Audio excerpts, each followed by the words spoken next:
Una de las épocas, estéticamente para mi gusto, más sublimes fueron los finales de los años 40 y principios de los 50 del siglo pasado. Me deleito al ver fotografías o películas de aquella época gloriosa, que marcaban una preciosa estética. Era pulcra en el vestir. También destacaba la atrevida línea de diseño de los automóviles y la más sublime belleza jamás superada entre las estrellas de cine. He de decir que objetivamente la mujer más guapa que pisó un escenario en aquel momento fue Carmen Sevilla, pero la que pasó por ser el animal más bello del mundo fue Ava Gardner. El autor de este hiperbólico apelativo fue su tercer marido, Frank Sinatra. Este matrimonio vivió sumido en una tormentosa montaña rusa sentimental y aún estaba casada con la voz, cuando la Gardner se divertía en incansables noches de farra en el Madrid de los 50.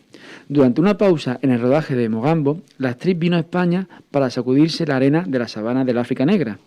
Y en este receso fue cuando conoció al torero Luis Miguel Dominguín, del que quedó prendada.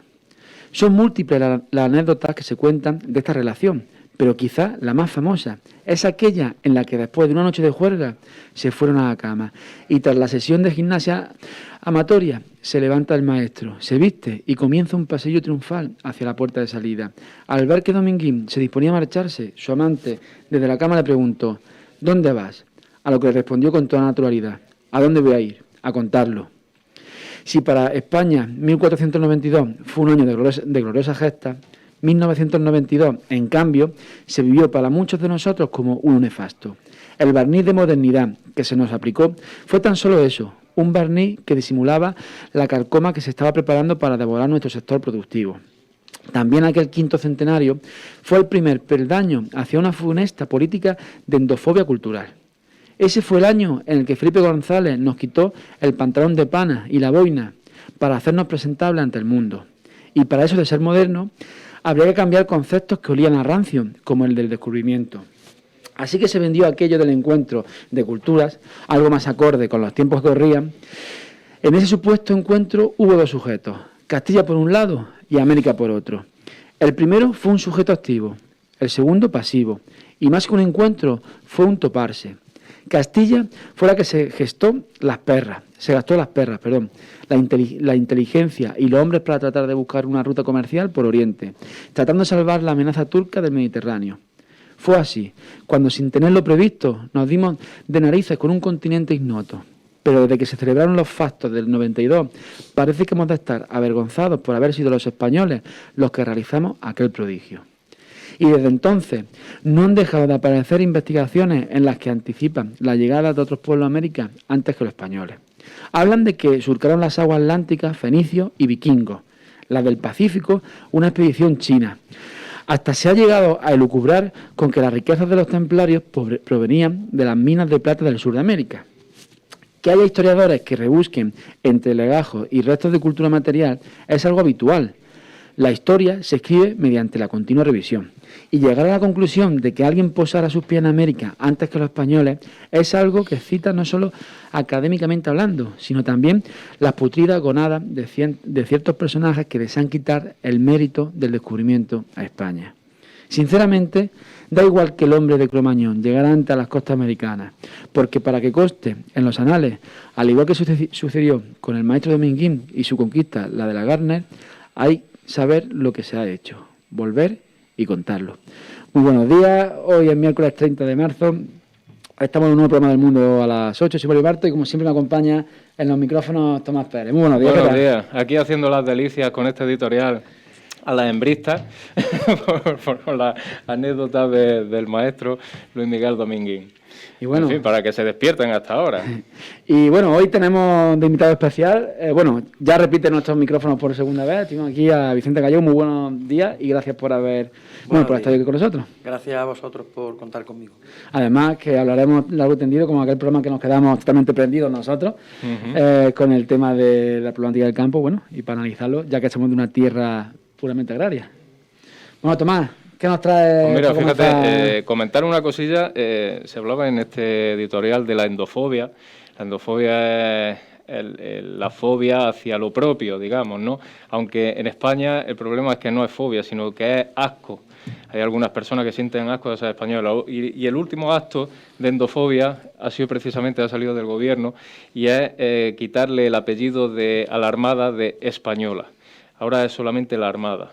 O sea, fíjate las cosas como son, y que provenga precisamente del gobierno, como es la historia. Y cuando estaba contando la historia esta también del año 92, ha venido a mi memoria también la muerte de la directora de la Guardia Civil, Luis Roldán, que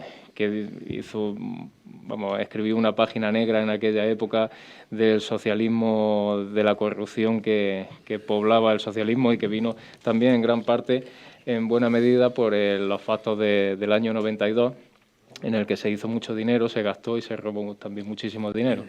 Y aunque ha salido para la historia muy mal parado, dentro del cuerpo de la Guardia Civil tiene también un regusto dulce, porque en esa época las casas cuartel y eso empezaron a tratar un poquito mejor al cuerpo de la Guardia Civil, y tienen cierto regusto dulce a esa época la gente de la Guardia Civil, aunque el tipo fuese un sinvergüenza y en fin, y que Dios lo tenga en su gloria. La verdad es que no.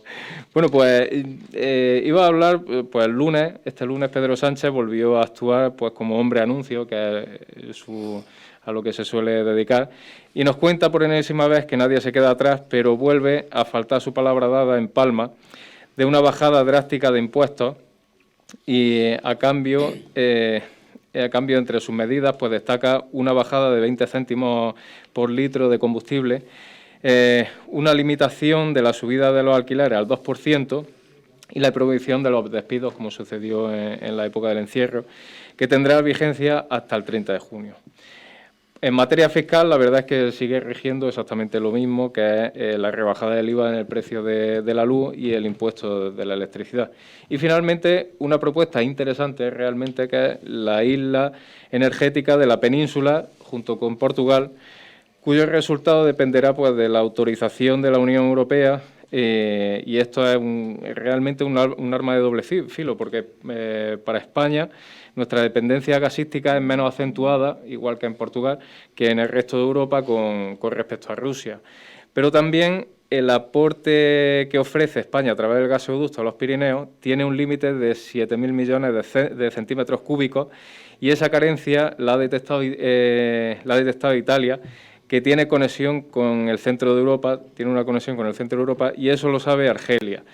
Y por eso privilegia a esta nación, cuya política en el Sáhara es neutral. Es decir, Italia, parece ser que Argelia, eso nos lo puede contar seguramente mejor él, que tiene más vinculación con Marruecos, sí, ¿no? Con Argelia, ¿habéis tenido algún tipo de...? No. Con la Universidad de Argelia? Argelia no es un país seguro. Marruecos no es que lo sea mucho más, ¿no? Pero es más somos estable. Vecinos. Sí. Pero Argelia, desde el principio de los 90, cuando gana las elecciones un partido islamista y se crea la disyuntiva de si favorecer a un grupo islamista que gana democráticamente unas elecciones, con los riesgos que supone, o mantener un régimen dictatorial al servicio de determinados países europeos, pues Argelia es no es un estado fallido, como puede ser Libia, pero sí es un estado poco seguro. Y muy rencoroso. Tiene sus enemigos, y sus enemigos los tiene en las fronteras, ¿no? Ajá.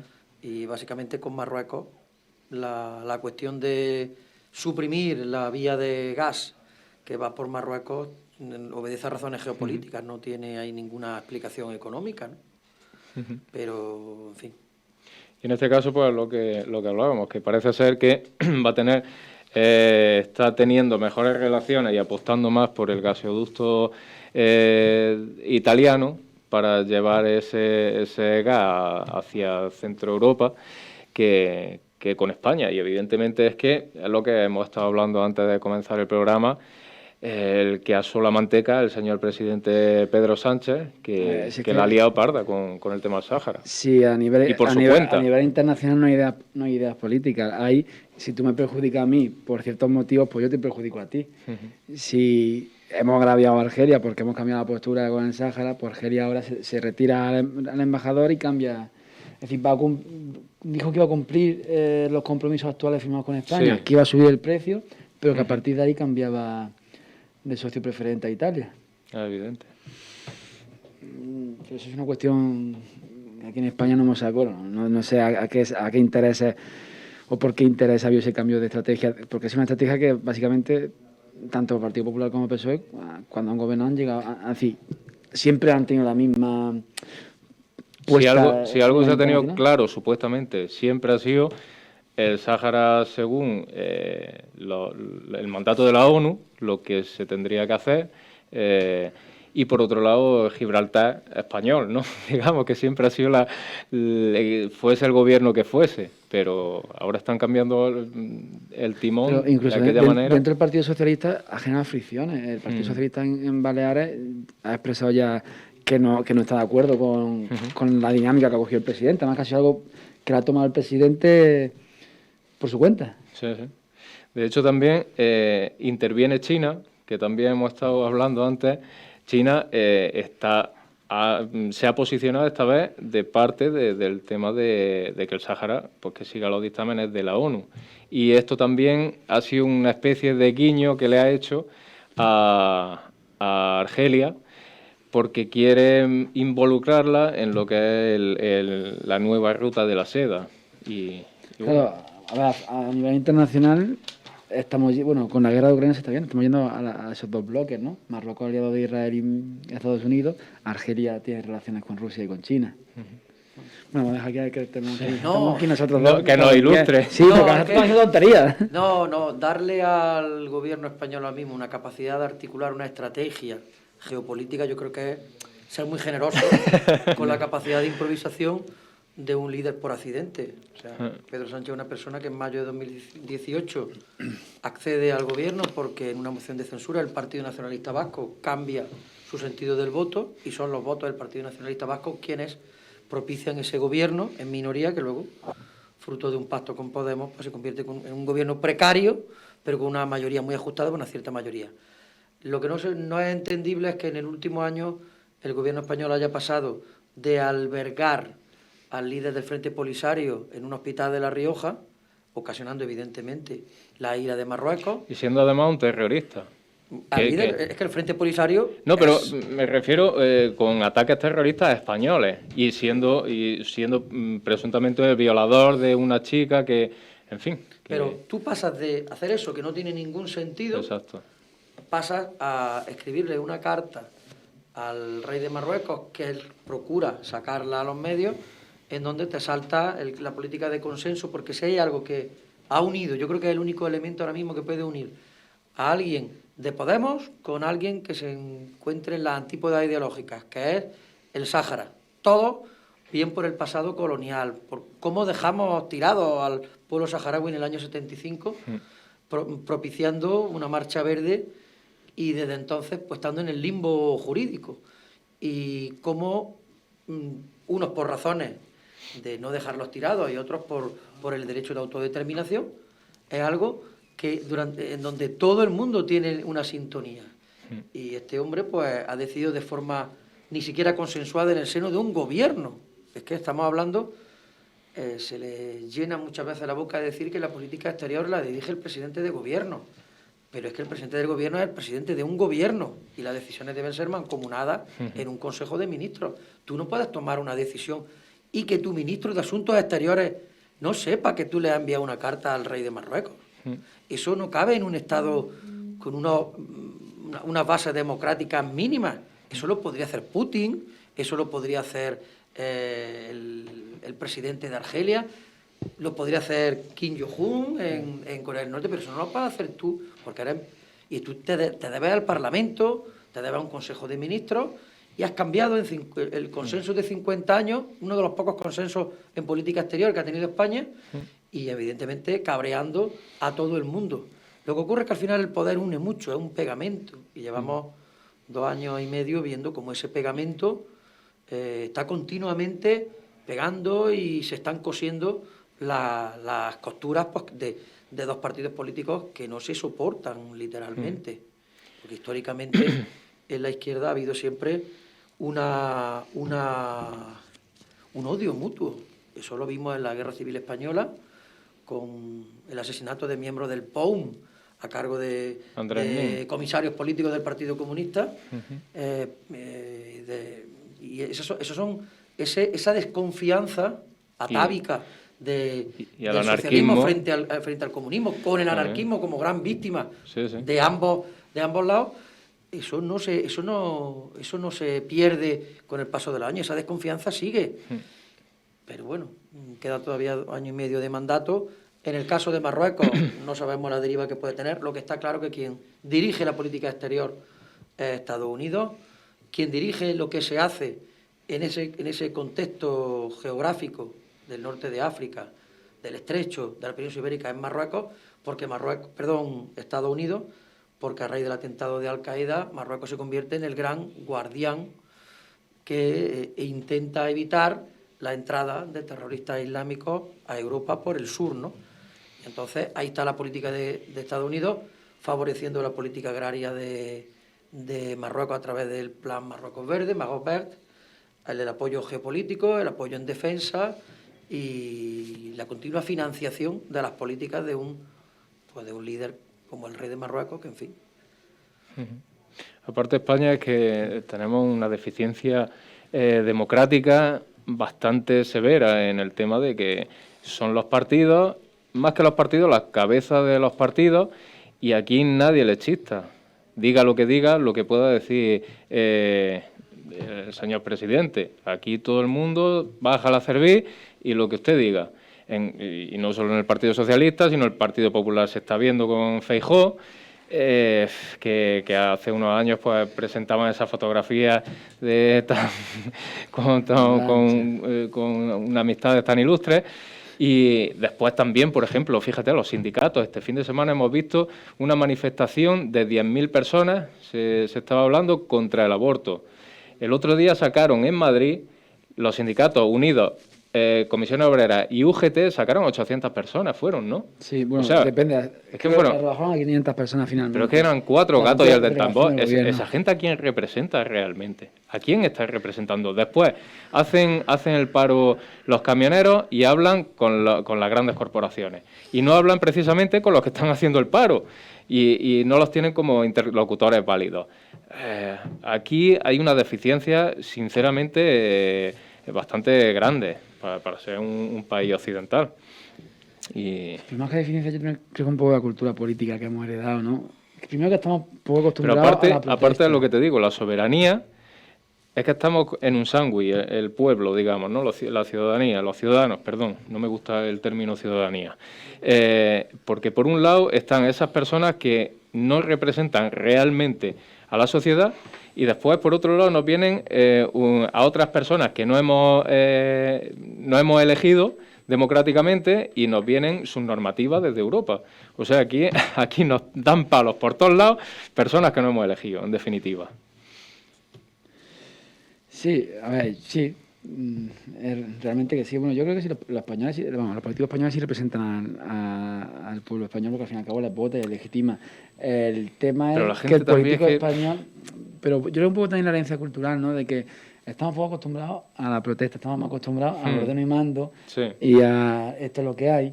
Y para que explote, hombre, hubo casos como el 15M, al final la población se hartó, y como sigan las cosas así, al final termina hartándose la población. Sí que es verdad que, más que una deficiencia, yo creo que es un problema cultural que tenemos, que aguantamos demasiado. Hay un ejemplo luego, cuando hablemos del tema agrario. Yo estuve en la manifestación de hace 2 domingos en Madrid y se dieron señales que yo nunca había visto. Yo he militado siempre en organizaciones agrarias, de las que estoy profundamente decepcionado, lo reconozco. Y tú observas, yo fui con la gente de mi cooperativa, y tú observas primero la magnitud de aquella manifestación, el cabreo el cabreo del agricultor, del ganadero, del taurino, del cazador, muchos cazadores, que también son agricultores y ganaderos y taurinos, pueden serlo. Y el cabreo generalizado, independientemente de a quién haya votado la persona y de cómo se sienta ideológicamente. El cabreo con un gobierno en donde, llevando al ridículo, pues en un momento en donde se dan las circunstancias que se dieron con la invasión de Ucrania, los problemas de la inflación, los problemas de... todos los problemas que estamos viendo. Si es que empiezas a hablar de problemas y te puedes tirar la hora. Es un generador de problemas. No tiene otra ocurrencia que decir que va a lanzar un plan de igualdad y va a gastar más de 20.000 millones de euros en 4 años. La gente no es consciente de lo que suponen 20.000 millones de euros. Sí. La gente no se da cuenta de lo que se supone. La gente no se da cuenta de que eso es una falacia, es una mentira, porque un gobierno que es incapaz de gestionar 1.000 millones de euros de cualquier tipo de fondo, o lo gestiona mal, o lo gestiona de forma fraudulenta, y ha habido casos en comunidades autónomas en donde ha habido que devolver dinero de la formación o dineros que no se han gastado en inversiones, del FEDER o del Fondo Social Europeo, o que se han gastado mal. Hablan de gastar 20.000 millones de euros, cuando la gente estaba pagando el litro de gasoil a 2 euros, la gente estaba pagando un coste del recibo de la luz 4 y 5 veces superior al de hace un año. La gente estaba viendo cómo no hay abastecimiento, porque los transportistas no tienen los curritos, los autónomos, los que están dependiendo de la gran patronal, que es con la que negocia el gobierno, no tienen. Yo tengo amigos camioneros, yo tengo un amigo mío de un pueblo de la provincia de Jaén, que empezó, si luego le envío el enlace, va a saber que es él, pero empezó trabajando con una pequeña furgoneta como asalariado, luego se hizo autónomo, luego compró una furgoneta, compró 2, y ahora mantiene 40 familias asalariadas y aproximadamente 5, 6 o 7 trabajadores autónomos, transportistas. Lleva 2 semanas con los camiones sin poder sacarlos de su nave. Y solo saca pues furgonetas pequeñas, envía corta, porque hay piquetes, Yo ayer estuve en Puerto Llano, antes de ayer, y había piquetes a la salida de Puerto Llano. Entonces, son personas que han dado su vida por trabajar, y como consecuencia de un error de cálculo del gobierno bestial, mire usted, cualquier regla en cualquier conflicto sindical, laboral, tú tienes que negociar con el que está protagonizando el conflicto. O puedes no negociar y decir, esto es lo que hay. Como... Lo que no puedes hacer es negociar con los jefes del que se está... Claro. Usted, pues, estamos en un mundo de idiotas, estamos en un mundo de verdad. Y, claro, y encima que le insulten, que digan que son ultraderechistas. Pero eso al final entra... Es absurdo. La gente, todo el mundo conoce a los transportistas autónomos. La gente que va con los costes justos, porque el de arriba no paga más, y tú cada vez tienes más costes laborales, cada vez tienes más costes energéticos, y llega un momento donde no tienes beneficios y entras en pérdida. Claro. Y cada vez que saques un camión te cuesta el dinero. Y vosotros sabéis perfectamente lo que puede suponer pagar desde 1,2, 1,3 euros a pagar casi 2 euros. Es que estamos hablando del 60% en prácticamente un mes. Entonces, no seas sensible con eso, entra en la descalificación, entra en el insulto, entra en el ninguneo, luego te tienes que bajar los pantalones y tienes que recibirlos, pero no quieres hacer ver que tiene una posición de debilidad. Pero, tío, si 4 camiones o una asociación minoritaria te está volcando un país, te está provocando desabastecimiento, no en productos agroalimentarios, esa es la punta del iceberg, en la gran industria, en los productos manufacturados, en cualquier cosa, cualquier empresa que necesite materias primas, las trabaja y luego las vende como producto manufacturado, no le está llegando. No solamente el detalle de que ha llegado, en vez de 10 pollos, han llegado 2 pollos. Y entonces el pollo, en vez de costar 3 euros, cuesta 6. Y luego está el problema de los especuladores. Lo del aceite de girasol es que no tiene nombre. Quien piense que ahora mismo pueda costar en una gran superficie un litro de aceite de girasol 3 euros o 3 euros y medio, un producto que es un precio estable. ¿Por qué tiene el girasol durante toda la vida un precio estable? Porque no es el objeto fundamental del cultivo del girasol, no es el aceite, es la producción de piensos para los animales. El girasol, como en el maíz, o como en la soja, el aceite es un subproducto que se extrae. Y ese subproducto, que es un aceite plano, que no tiene características organolépticas ninguna, es un producto que tiene un valor estable, un valor siempre es el mismo. Tú siempre comprarás una botella de aceite de girasol entre 0,90 y 1,20. No vas a tener los picos que tiene el aceite de oliva. ¿Por qué? Porque el aceite de oliva es la única grasa vegetal en donde el objeto fundamental de la transformación de aceituna es obtener aceite. Los subproductos son los demás elementos, el hueso, el orujo, en fin. Pero en el caso del resto de productos, la alimentación animal es lo que prima. Entonces, y volviendo a la manifestación, en la manifestación tú veías, te pones la piel de un ganadero y dices, madre mía, pero si es que un ganadero no tiene piensos. Veníamos de un contexto de sequía donde no había prados naturales, con lo cual nos puede llevar a la ganadería extensiva. Y además no olvidemos que el 40% de la producción final agraria es la ganadería intensiva, superintensiva, no seamos idiotas. Y el 7% de la producción final agraria española son la producción de cereales. Entonces, entre la ganadería intensiva y superintensiva y la producción hortofrutícola de invernaderos, pues tienen más de 3 partes. Y el aceite de oliva tienen el 80% de la producción final agraria. Y tiene un problema de costes y tiene un problema de ninguneo generalizado al mundo rural. Y eso tiene mucho que ver con el contexto internacional. Se nos ha vendido durante los últimos 30 años que hay que ir a un mercado globalizado, que cada territorio a nivel mundial debe aprovechar sus ventajas, sus oportunidades para producir algo para el resto del mundo. Y eso está muy bien cuando el comercio internacional es muy fluido, cuando hay países que son honestos, con el contrario, pero estamos hablando con países que muchas veces son forajidos. China es un estado forajido.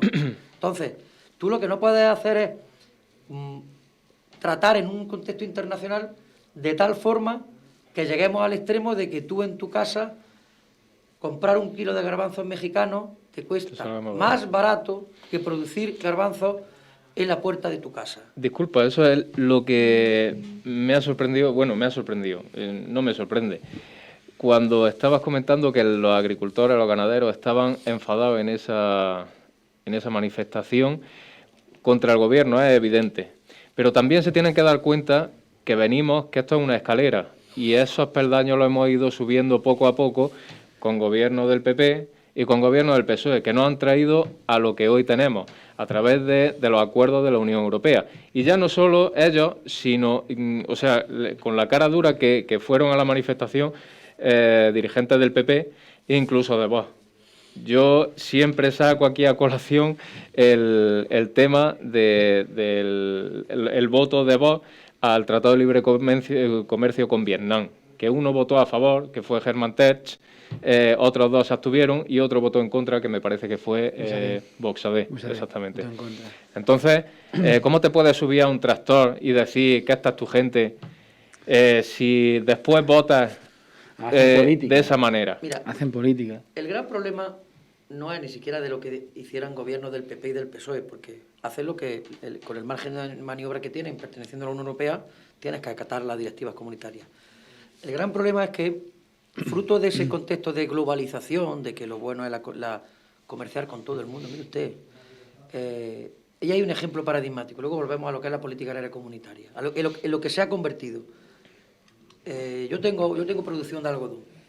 Entonces, el algodón era un cultivo que emerge en la provincia de Jaén o en el Valle del Guadalquivir con el Plan Jaén, con las políticas de regadío y agrarias del franquismo. Jaén llegó a tener 16.000 hectáreas en 1963 de algodón. Ahora estará en torno a 3.800, 4.000 hectáreas. El algodón históricamente ha sido un cultivo muy social hasta que se mecanizó. Se mecanizó ya en los años 80 y era un cultivo que quitaba mucha hambre. No al que lo producía, sino al que iba a trabajar, que iba a destajo, que cogía su saco de algodón, cogía 80 kilos y en el año 81-82 era capaz de ganar 10.000 pesetas de entonces. Y era un tío trabajador, enlomándose, cogiendo moña a moña de algodón.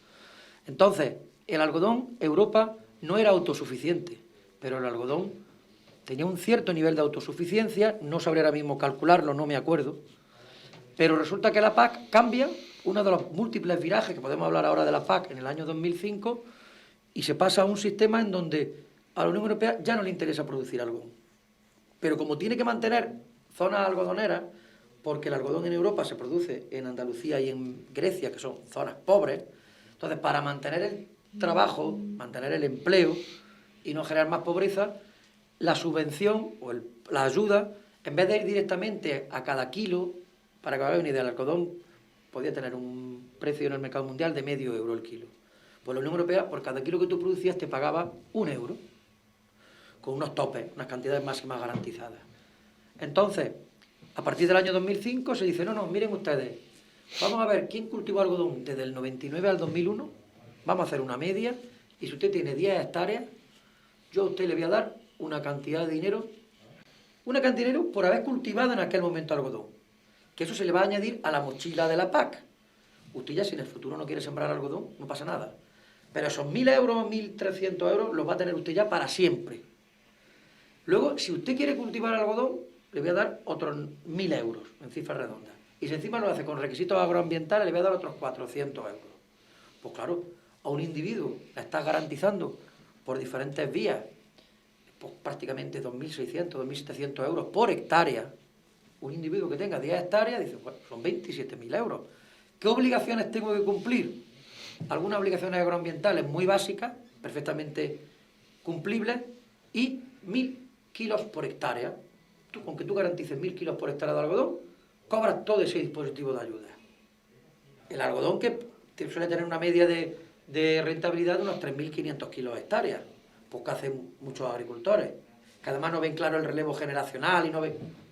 pues yo voy a lo mínimo, gasto poco, mecanizo todo lo que puedo, por lo tanto, se está perdiendo mano de obra, y luego, pues, lo que venda, lo vendo, y me quedo con la subvención, e intento quedarme con la subvención limpia. ¿Qué ocurre en ese momento?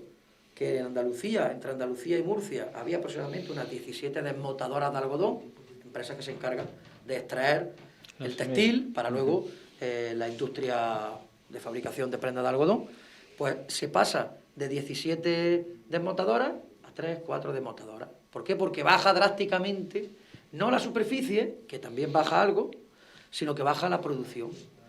Resultado, Europa, que podía tener el 3, el 4, el 5% de la producción mundial de algodón, pues ni siquiera es capaz ya de garantizar un mínimo aprovisionamiento de materia prima para su industria textil.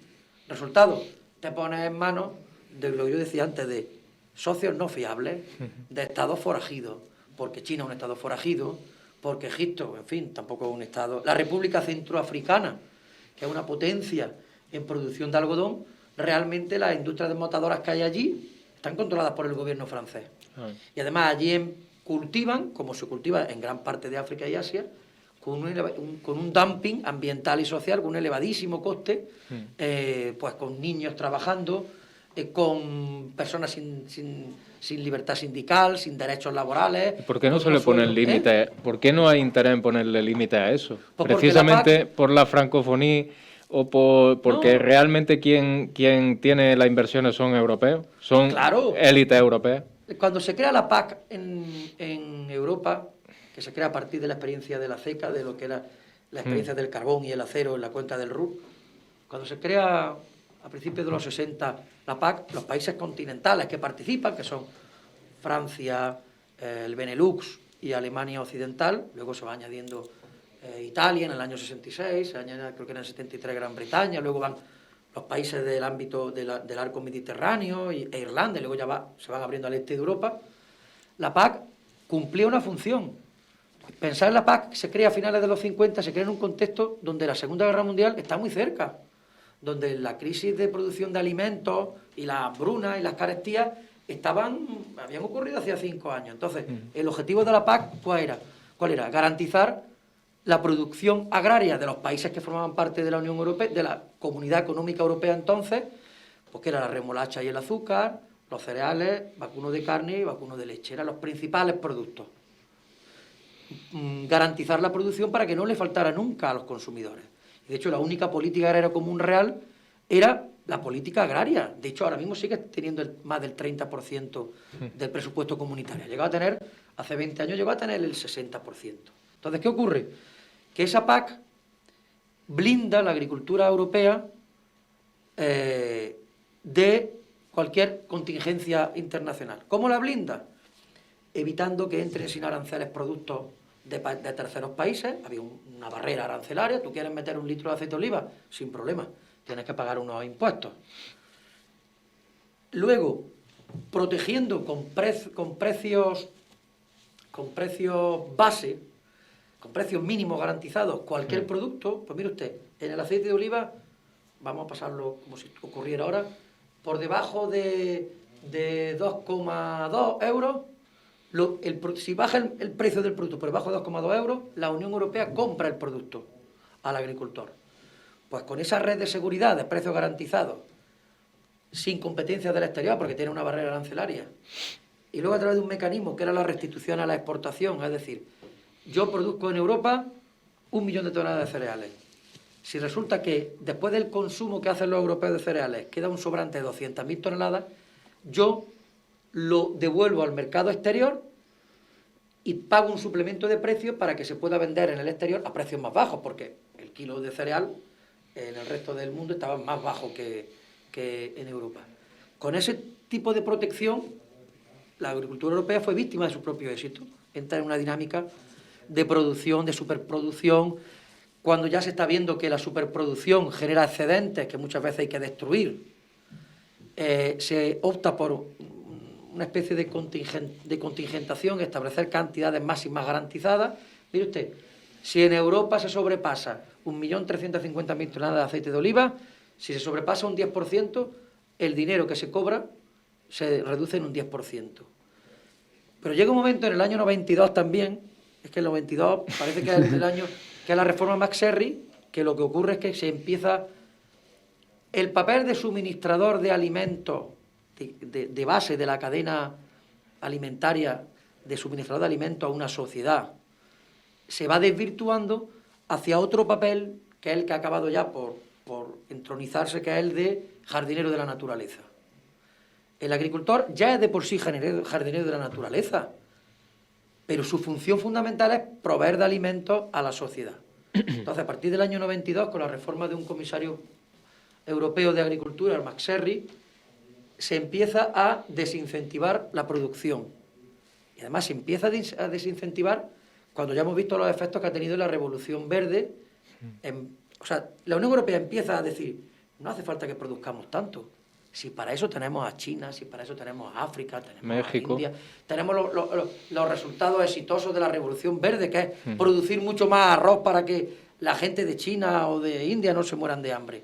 Entonces, empiezan a relajarse las fronteras, empieza a permitirse que entre producción, se empieza a pagar al agricultor no por lo que es capaz de producir, sino por la superficie que puede mantener, o cabezas de ganado igual, y la agricultura empieza a desincentivar la función que tiene el agricultor. Si un agricultor, tú no le envías un mensaje de que cuanto mejor agricultor eres, es porque eres capaz de tener mejores cosechas. No, mejor que no tengas cosechas, porque si tienes cosechas me genera un problema presupuestario. Yo prefiero traerme el algodón de la República, del Imperio, de la República Centroafricana, porque me lo traigo a 40 céntimos. Tú no me produzcas algodón a 1 euro porque me cuesta el dinero. Empiezan las denuncias de los grandes países de la Organización Mundial del Comercio, de China, de Estados Unidos, de la India, de África, diciendo que Europa es la causante, una de las causantes del hambre en el tercer mundo, porque no se permite la entrada de productos, porque hay unos sistemas arancelarios fijados, y Europa, con ese complejo de culpa de que no hace las cosas bien, empieza a relajar su política agraria. Y entonces cuando las empresas que tienen fresón en Huelva se van al norte de África, las empresas que tienen naranja en Valencia se van al norte de África, cuando puede venir una naranja de Sudáfrica a precios más competitivos y venderla en mercados de la propia Valencia, y entramos en un dislate en donde el agricultor europeo no sabe qué hacer, no sabe si producir, si no producir, y al final se acaba acostumbrando a recibir una paga, a ser subsidiado. Entonces, se desvirtúa la PAC en aras de una globalización del comercio y de confiar en unos estados que evidentemente tienen un comportamiento forajido, y ahora cuando vienen mal dadas, porque hay un contexto internacional de inseguridad, hay conflictos bélicos a 6.000 kilómetros, cuando hay una amenaza nuclear más real que nunca, queremos volver a los orígenes. Y ahora nos hemos acordado que como gran parte del girasol viene de Ucrania, como los cereales, pues vamos a producir girasol. Y ahora en el Valle del Guadalquivir, y lo sé porque lo estoy viviendo, se quiere incentivar que no se plante este año algodón, porque además hay un contexto de sequía con pantanos vacíos que no van a garantizar el cultivo de algodón, y vamos a plantar girasol, que está a €1 el kilo. Y se entra en el dislate más grande del mundo de que la gente va, el agricultor, buscando evidentemente su rentabilidad, va a plantar girasol en un territorio, el Valle del Guadalquivir, que evidentemente hay otros cultivos mucho más atractivos que el girasol. Entonces, entramos en una dinámica pues muy peligrosa, porque tú no puedes planificar una cosecha, tú no puedes saber realmente cuáles son la situación mundial, porque ahora mismo lo que quiere es ser autosuficiente. Y ahora nos estamos acordando de la autosuficiencia que teníamos con la PAC de los años 80, de los años 70, una PAC que, bueno, que se podría haber ido relajando poco a poco, pero evidentemente no, abriéndose a modelos agrarios que hay en el tercer mundo, que no tienen ni la consistencia laboral, ni la consistencia fitosanitaria que pueda haber en Europa. Pero bueno, eso es... y yo hablo ahora desde el punto de vista del agricultor. El otro día tuvimos una reunión de las comunidades de regantes, de nuestra comunidad de regantes, los costes energéticos, para que os hagáis una idea, y son datos.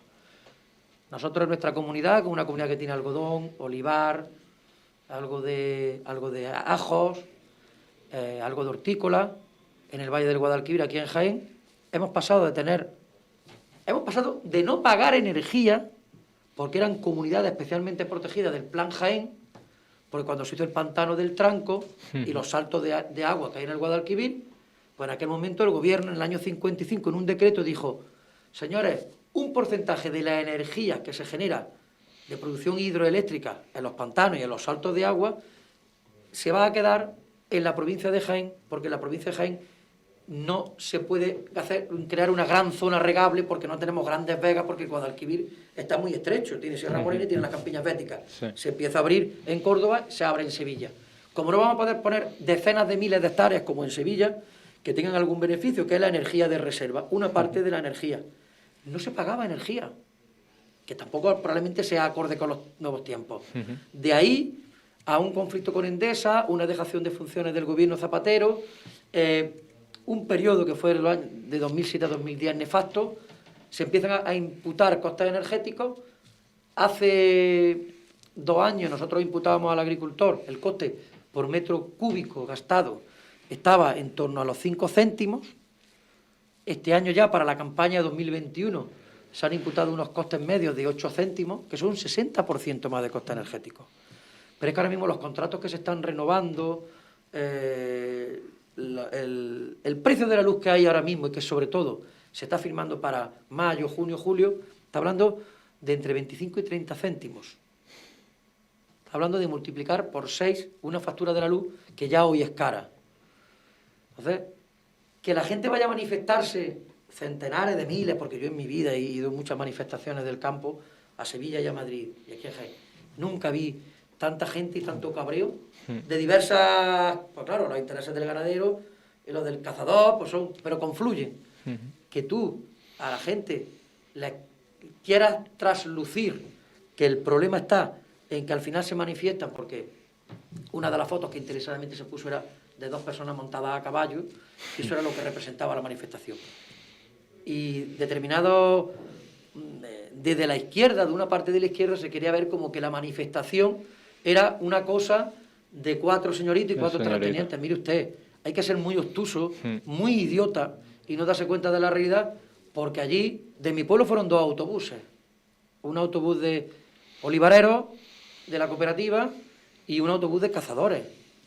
Y ahí había de todo, Y evidentemente hay un artículo, mira que yo no soy muy... Yo solamente he leído 2 artículos del diario.es. Uno sobre el Málaga Valley, sobre el fenómeno de Málaga, cómo está concitando todo. Ahora mismo es la ciudad más atractiva que hay en Europa, para atraer inversiones en materia tecnológica. y otro artículo que venía ayer o antes de ayer, luego os paso el enlace, sobre cómo se decía que la propia izquierda se estaba equivocando en Andalucía, se estaba equivocando al intentar traslucir que esa manifestación era básicamente una cosa de 4 señoritos. Porque yo, que fui en mi coche, porque por otras razones me tuve que ir en mi coche, en el trayecto desde mi pueblo, Villanueva de la Reina, a Madrid, yo conté 200 autobuses en el trayecto que yo tuve. Tantos señoritos. Solo por la Nacional Cuarta, los que fueron antes, los que fueron después. En Andalucía pudieron ir perfectamente 100, 120.000 personas. Seguro, seguro. Que tú al final intentas... Y esa gente que está en el medio rural, esa gente fue el caladero de votos de Vox en las últimas elecciones autonómicas, no nos engañemos. La gente cabreada del mundo de los toros, la gente cabreada del mundo de la caza, la gente cabreada del mundo de las leyes de género, y la izquierda española, y además eso lo ves en cualquier prospección electoral que se hace de Andalucía, ¿quién te ha visto y quién te ve? La Andalucía jornalera, de izquierda, reivindicativa, se queda reducida, el conjunto de la izquierda se queda reducido a menos de un 40%. Eso en Andalucía. Y es porque el medio rural, el medio urbano, el voto urbano y el voto de costa, hace ya mucho tiempo que lo perdió. Pero el mundo rural, que era el gran caladero de votos que tenía básicamente el PSOE, no existe ahora. Y ganarse a la gente cuando está cabreada, sí, es muy difícil, porque la gente está indignada, porque se les ningunea, se les trata como si fueran meros... El voto cautivo pensamos que sigue funcionando y el voto cautivo ya no funciona. Y esa protesta del mundo rural, yo conozco a cazadores, es más, yo no soy cazador, no me gusta la caza, ni me gustan los toros, ni me gusta el flamenco, no me gusta nada de... Pero yo lo respeto profundamente, claro, porque eso lo practican amigos míos. Entonces, como ni los considero asesinos, ni los considero cantamañanas, a mí me decía un amigo mío, presidente de una sociedad de cazadores, me decía, mira Vicente, es que yo, vote a quien vote, para mí lo más importante es la caza, mucho más que la política, porque yo tengo derecho a fijar mis prioridades en la vida, mi familia, mi trabajo y la caza. A mí que gobierne el PSOE, el PP, me da igual, pero si se meten, no con mi medio de vida, sino con mi vida, es que no es su medio de vida, es que es su vida. Con tu medio de vida te puedes meter porque puedes aborrecer tu trabajo, pero con tu vida no te puedes meter. Había un cartel en la manifestación, una banderita que ponía, la caza es mi religión. Para los cazadores, lo más importante en su vida es la caza. Y quien toca la caza, y quien se mete con la ganadería, sea intensiva o sea extensiva, y quien quiere desincentivar el consumo de carne, y quien quiere meter un discurso ecologero, no ecologista, ecologero en el sentido de proteger. Pero mire usted, si los mayores protectores que hay en la naturaleza son los agricultores, los ganaderos, los cazadores, si esos son los principales, que hay gente que hace praxis que no son correctas, bueno, pues sanciónesele. Pero ¿a quién le interesa mantener los niveles de acuíferos? Que no se contaminen, que no haya una erosión mayor de la que debe haber. Pues el agricultor, el ganadero, y lo que tiene que estar es bien tutelado por servicios de extensión agraria, como lo hubo en los años 60, 50, que enseñaron a muchísimos agricultores a podar, a labrar en condiciones, y que ahora no existen. Esos servicios no existen. Y podemos estar hablando... Tomás, 10 minutos nos quedan. 10 minutos, no, yo estoy encantadísimo, porque siempre que viene nos da una... Pero que la globalización... Que en este caso la globalización es el gran elemento que pensábamos que iba a ser, lo iba a curar de todos los problemas. Nosotros algunas veces hemos pensado en hacer algunos estudios sobre qué ocurría en un contexto de restricción de comercio internacional con Jaén. Sería la ruina. Porque Jaén tiene una producción de aceite de oliva, pongamos, de 600.000 toneladas, y a lo mejor consume 30.000. ¿Qué hacemos con las otras 570.000? Necesitamos el comercio internacional. Tenemos la suerte de que el aceite de oliva, el 90% de la producción se concentra en la cuenca del Mediterráneo. Pero, coño, tendremos que saber que si mañana hay restricciones y no puedes vender en Rusia, no puedes vender... Y Francia ha llegado a un tope, y ya en España, en Portugal, en Italia y en Grecia cada vez se consume menos porque la gente pues come hamburguesas, come pizza, comida preparada, va a los restaurantes y en las freidurías ya no hay aceite de oliva. Entonces, si no se pudiera vender el aceite de oliva, ¿qué ocurriría? Pues habría que arrancar parte del olivar y ponernos a plantar girasol. y plantar leguminosas, que históricamente en Jaén ha habido siempre muchas leguminosas y cereales. En fin. Y bueno, es que la verdad es que es que es una enciclopedia andando este hombre te indignas porque ves la televisión, ves los mensajes que se quieren lanzar. No ha habido una manifestación más honesta, más educada, más correcta. Nadie la ha podido politizar. Ha habido políticos que se han sentido seguros yendo, que yo creo que la obligación de los políticos es ir a las manifestaciones, porque se la juegan. Porque el que va... Se puede pensar que va a un terreno abonado, se encuentra con un tío que le dice cualquier salvajada y parece ser que todo el mundo está en contra de ese político porque hay un tío que le dice una salvajada. Y evidentemente la desgracia de este país es que su gobierno, un gobierno elegido democráticamente, es incapaz de salir a la calle. No de salir a una manifestación, porque el papel de los gobiernos no es estar en las manifestaciones, pero sí ser sensible, visitar zonas rurales, a ver qué pasa, visitar zonas marginales en entornos urbanos, visitar cofradías de pescadores, y no se atreven por miedo, es pavor. Es que piensan que, por ejemplo, el paro que están haciendo los camioneros, que es alegremente. No, señor, es que yo, si sigo trabajando como tú has dicho, es que estoy a pérdida y evidentemente tengo que parar. O sea, no es simplemente ya el hecho de la protesta, sino obligatoriamente tengo que parar porque me arruino. Es que el gobierno yo creo que piensa, realmente yo creo que piensa que en las siguientes elecciones se le acaba el chollo y están a otras cosas, a otros intereses personales, porque no tiene sentido, porque puede haber gobiernos de todo tipo, pero más o menos han sido sensibles, como bien has comentado, con lo que hay en la calle, aunque no te guste lo que hay en la calle, pero por lo menos estás viendo el percal. Sí. Pero es que este gobierno parece que se cierra los ojos y dice, no, todo va bien. Y va en la paga también. Vamos a ver, usted está ahí por algo. Si usted a mí no me soluciona la papeleta, se tendría que estar partiendo la cara por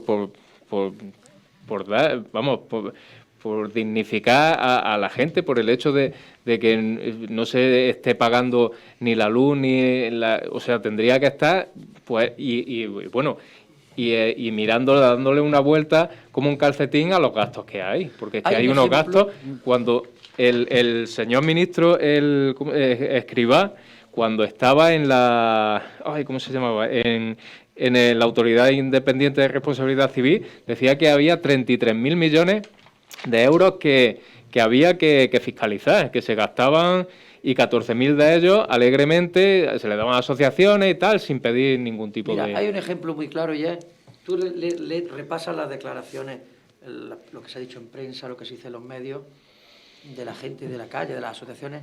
Nadie ha criticado, me da igual que se llame huelga, paro, cierre, paro, me da igual.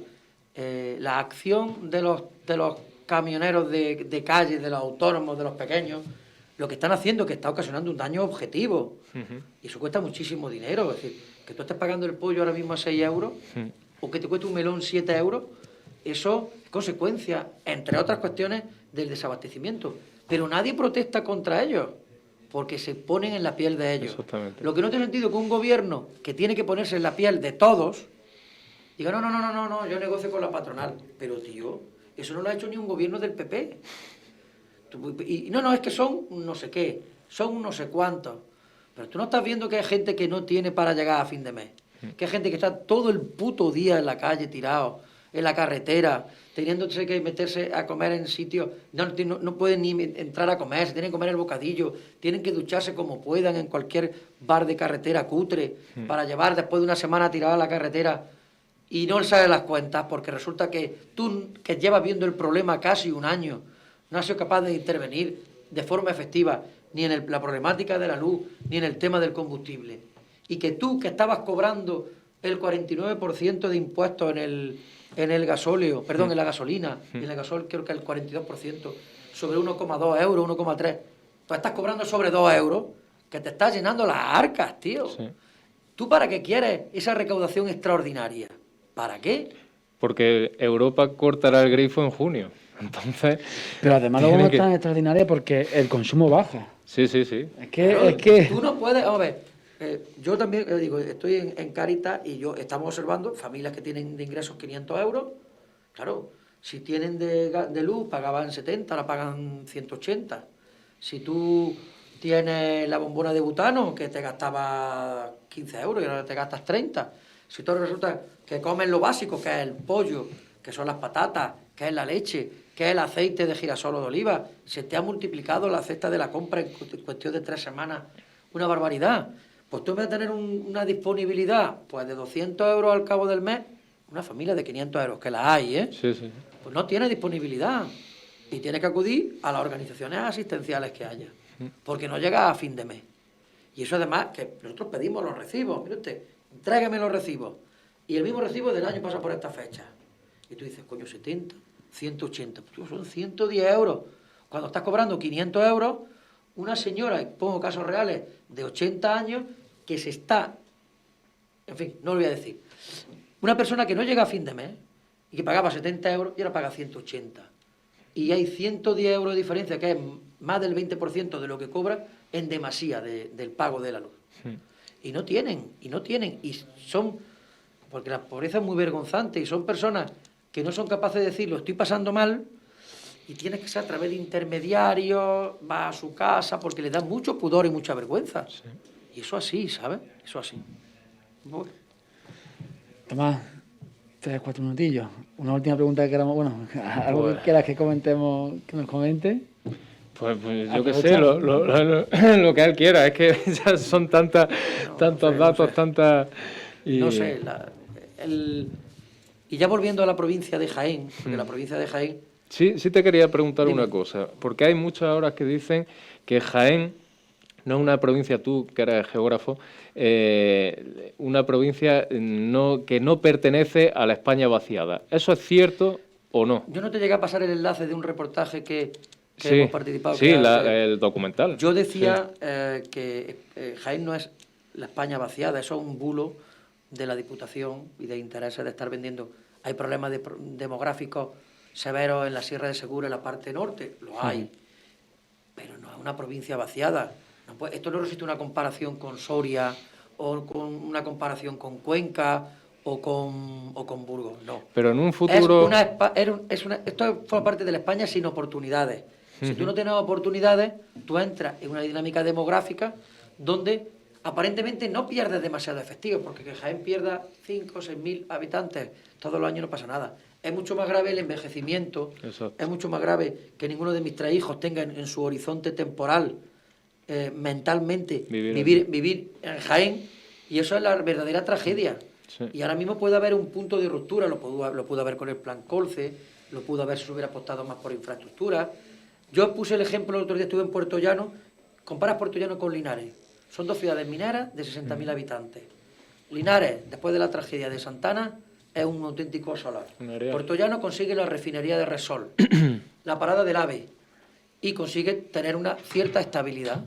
Fíjate, hasta el punto de que la alcaldesa de Puerto Llano es la portavoz del gobierno de España. Exacto. Ahora tú vete a Linares, a lo que es Linares, que se va a Zara, que se van todas las tiendas, las franquicias que pueda haber. Pues... Tomás, menos de 2 minutos.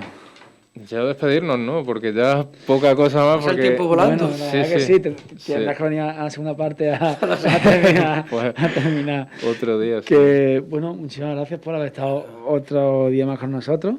La verdad es que como, igual que la toalla, yo me he quedado, yo no he intervenido, yo me he quedado totalmente plantado. Clases magistrales, es que de raza le viene el galgo, aunque no sea genética. Teníamos buenos maestros. El gran Eduardo Araque, que siempre lo vamos a recordar como un gran maestro, y Dios lo tenga en su gloria. Y bueno, y me ha gustado mucho lo que ha dicho, en lugar de España vaciada, España sin oportunidades. Y muy buena un último punto, reflexión. Es tan fácil como ir con el coche por la autovía, por esas provincias, y tarda muchísimo tiempo en ver población, y en Jaén hay población constantemente. Hay vida, exactamente. Pero está empezando a dejar de haber vida. Sí. Ese es el joven, problema. en los parques, tú ves la población joven en los pueblos, que además ya pertenece a otros colectivos que no están identificados con las tradiciones, con las costumbres, y eso cuando estás en un pueblo lo ves perfectamente, pero es una cosa que es una muerte lenta, ¿sabes? Una muerte dulce y lenta. Pues con esta última reflexión nos quedamos. Muchísimas gracias por haber estado con nosotros a vosotros hoy. Esperemos que nos acompañen en un futuro. Tomás, como siempre, gracias por otro miércoles. Aunque, bueno, hoy... Escúchenos en directo en FM y en iVoox, en diferido y en YouTube cuando ustedes quieran también. Y bueno, y en redifusión a 8 de la tarde. Nada, que tengan un buen día y os dejamos con Miguel Segovia con el siguiente programa.